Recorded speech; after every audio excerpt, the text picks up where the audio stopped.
lakini tunachosema walao sasa tunafahamu huyo mtu yupo ndani ya jeshi la polisi, ana shughuli zake vile za biashara, nyumba yake anaishi inafahamika, ofisi yake inafahamika. Je, alikuwa mtu wa kushikwa kwa nguvu zilizotumika kwa taarifa tulizonazo za kubebwa na kuingizwa kwenye gari isiyofahamika na kuondoka naye? Mtu ambaye unaweza tu ukampigia simu ukamwambia ripoti kituo cha polisi.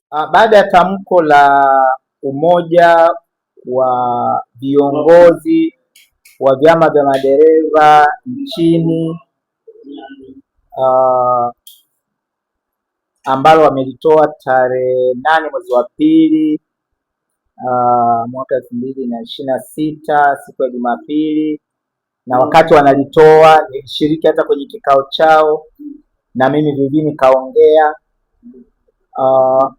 Ndani ya masaa 12 hivi kuamkia tarehe 9, ndani ya masaa 12, lakini usiku huo huo kulikuwa na taarifa ya jeshi la polisi kutoka kwa kamanda wa polisi wa mkoa wa Songwe, ambaye baadhi ya vyombo vya habari wamemtaja jina kama Agustino Senga, lakini kwenye ile taarifa imeeleza tu kutoka kwa kamanda wa jeshi la polisi mkoa wa Songwe. Amesema kwamba huyo aliyekuwa mmoja wa viongozi waandamizi wa vyama vya madereva au umoja wa madereva ambaye anaitwa Godlove John Materu, ni kweli wanaye, wamemshikilia. Ina maana toka alipopotea siku 5-6 zilizopita wamekuwa naye, ikiwemo wanakiri hata mazingira yale yaliyokamatwa na watu tuliwasema wasiojulikana kwa sababu hakujitambulisha na akapotea. Ina maana nakiri kwamba ni polisi waliofanya hicho.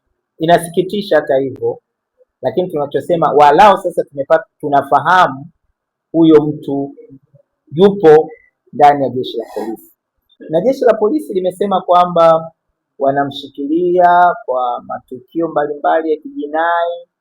Hawajabainisha na matukio gani na hawajasema yupo wapi, lakini ina maana sasa wengine kama mimi wakili nikitumwa nikapate taarifa, wateja wangu wakiniambia sasa tunahitaji ukaone yupo wapi, nitajua, nitafanya mawasiliano na jeshi la polisi, then nitakutana mteja wangu pale ambapo watakuwa wamekuwa naye, kwa sababu anaweza kahifadhiwa sehemu nyingine, lakini unapomhitaji wewe wakamleta sehemu nyingine.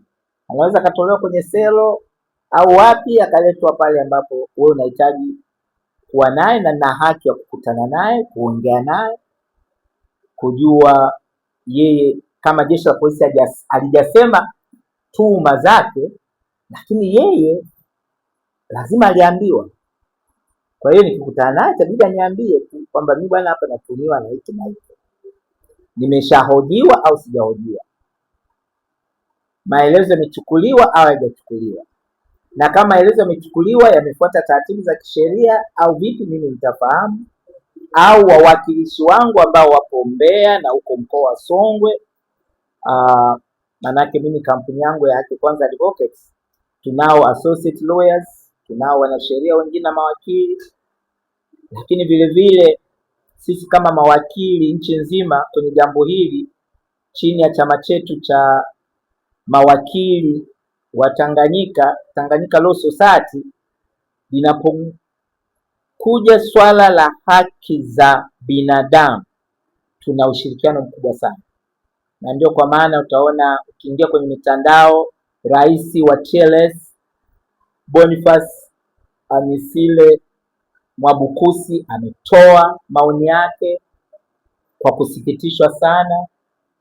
Vile vile na mimi nimewasiliana naye rais wangu, na kuna maelekezo na ushauri amenipa nini kifanyike, ingawa TLS wao wanaweka tukio hili kwenye database yao ya uvunjaji wa haki za binadamu unaofanywa na polisi. Wao wameweka kwenye database yao, na kuna taratibu wanaweza kuendelea kuzifanya. Kwangu mimi kwanza ni kupata access au kupata fursa ya kuonana na mteja wangu na kupata uhakika kwamba kweli ni yeye na anashikiliwa na jeshi la polisi.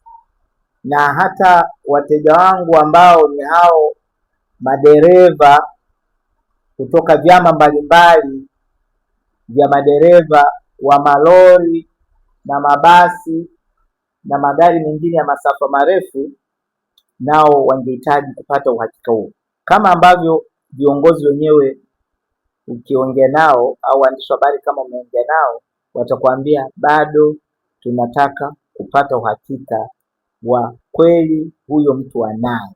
Ina maana hata wao wataomba access, sio wakili tu, wanaweza kutuma wawakilishi jeshi la polisi waweze kukutana na Godlove John Matero, kama ambavyo familia yake ambayo imekuwa inahangaika na washukuru umoja walionao madereva, walikuwa wanahakikisha kwa hizi siku 5 wanahakikisha ile familia wanakuwa nayo, wana take care.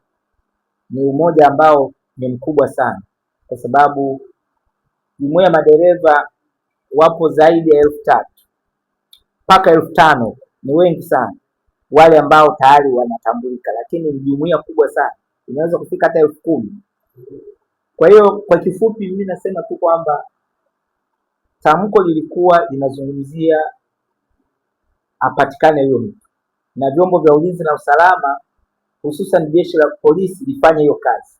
Mimi wakati nazungumza nikasema kwamba kuna vyombo vinahusika na kitu kinaitwa haki jinai. Nilitaja hilo jeshi la polisi, vyombo vya ulinzi na usalama, lakini nilienda kuzungumzia wakuu wa taasisi zinazohusiana na mambo ya haki jinai, nikamgusa hata mwanasheria mkuu wa serikali, nikamgusa hata mwendesha mashtaka au mkurugenzi wa mashtaka ya jinai, DPP, ambaye kama mtu amekamatwa anachunguzwa, mwisho wa siku lazima iende kwake. Hivyo vyombo vyote vinahusika, lakini nikasema kwamba baadaye watu huwa tunaamua kufuatilia mambo hayo mpaka mahakamani. Mahakama inapohusishwa nayo inakuwa sehemu ya chombo cha kusimamia masuala ya haki jinai. Kwa hiyo kwa kifupi ni kwamba mimi kama wakili, baada ya tamko lile, nimekuwa nasubiri maelekezo kutoka kwa wateja wangu, na maelekezo zaidi ni hayo ya mimi kutumwa kwenda kukutana na mteja wangu, whether mimi mwenyewe nikitokea Dar es Salaam au nikiwasiliana na mawakili wenzangu walio mkoani Mbeya na huko Songwe, ili kupata uhakika na baadaye tujue nini kitafuata. Na je, tuhuma hizi zinamfanyaje mtu kushikiliwa siku 5-6 wakati sheria zipo wazi? Kwa makosa ya kawaida ya jinai ndani ya masaa 24-48 mtu anakuwa au amepewa dhamana ya polisi akiwa nje, au amepelekwa mahakamani akapate dhamana ya mahakama. Sasa kama ameshikiliwa muda mrefu hivi, inaanza kututia hofu kwamba anatuhumiwa na nini, ana makosa ambayo hata dhamana haiwezi kutolewa polisi. Sasa hicho ndio ambacho tunapaswa kufahamu, kwa sababu ile statement ya polisi haina ufafanuzi wa mambo mengi. Kwa mfano, wameshindwa hata kusema wamemshikilia tangu lini, wameshindwa kusema hata anashikiliwa wapi, wameshindwa hata kusema kwamba vipi swala la dhamana yake, wameshindwa hata kusema kwamba sawa, taarifa zilikuwa sahihi zilizotolewa na viongozi, taarifa sahihi ni zipi?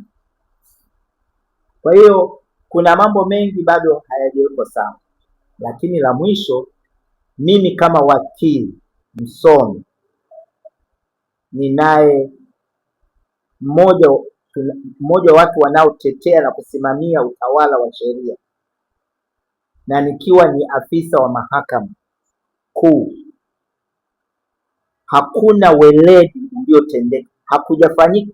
Tunashukuru jeshi la polisi limetokea haraka likasema naye, lakini linatakiwa na lenye lijiangalie, je, jinsi lilivyomshika huyu mteja wangu lilikuwa na uweledi. Nasema ni kiongozi wa taasisi zinafahamika, ana shughuli zake vile za biashara, nyumba yake anaishi inafahamika, ofisi yake inafahamika. Je, alikuwa mtu wa kushikwa kwa nguvu zilizotumika kwa taarifa tulizo nazo za kubebwa na kuingizwa kwenye gari isiyofahamika na kuondoka naye? Mtu ambaye unaweza tu ukampigia simu ukamwambia ripoti kituo cha polisi, mtu ambaye unaweza hata kumwambia jidhamini mwenyewe au taasisi yako ikudhamini. Kwa hiyo tunadhani kuna utaratibu usio sahihi kwa mujibu wa masuala ya ukamataji ambayo hayakuenda kiusahihi kwa mujibu wa sheria zinazoongoza jeshi la polisi maarufu PGO, kwa mujibu wa sheria zingine ambazo tunazo CPA na zingine nyingi za masuala ya jinai ambazo jeshi la polisi ndio wanazitumia katika kulinda watu na mali zao na masuala ya kulinda amani na utaratibu, law and order, hazikufuata. Kuna haki za mtu binafsi wakati unamkamata. Sawa, pengine alipotea maeneo gani na sasa hivi wanasema kupatikana maeneo gani? Yeye alikamatwa eneo la Chapwe, Tunduma. Taarifa zinasema Chapwa, Tunduma, eneo la kibiashara ya Tunduma mpakani na nchi jirani ya Zambia, wilaya ya Momba, mkoa wa Songwe. Taarifa ya polisi haisemi wamemkamata watu, ila wanasema huyu mtu anatoka Chapwa, Tunduma, ndio makazi yake. Na kituo pengine kinachosema amehifadhiwa ni wapi? Haijasema. Polisi ina vituo vingi. Ezilongo sisi tunajua kwamba hata kama walikuwa kwa siku wanamzungusha vituo vyote vya Songwe, polisi inaweza kukamata alafu siku 5 zote, kila baada ya masaa 5 kahamia kituo fulani, kila baada ya kuhamia kituo fulani. Wanaweza na wanayo mamlaka, wanazunguka naye, wanaweza na hawalazimiki kudisclose kwa mujibu wa taratibu zao nazo za kiupelelezi na kulinda watuhumiwa. Hata mimi mwanasheria siwezi kuwalazimisha wa disclose walimshikilia wapi. Kwangu mimi ni kuona tu kwamba naweza kukutana naye polisi au baadaye ikitokea wakampeleka mahakamani. Kwa hiyo mpaka sasa haijulikani yuko Songwe au yuko Dar es Salaam au Dodoma au maeneo gani? Nadhani mwandishi wa habari nimekuambia kwamba taarifa iliyotolewa na ipo kwenye mitandao, ameshikiliwa mkoa wa Songwe na aliyetoa ni RPC Songwe.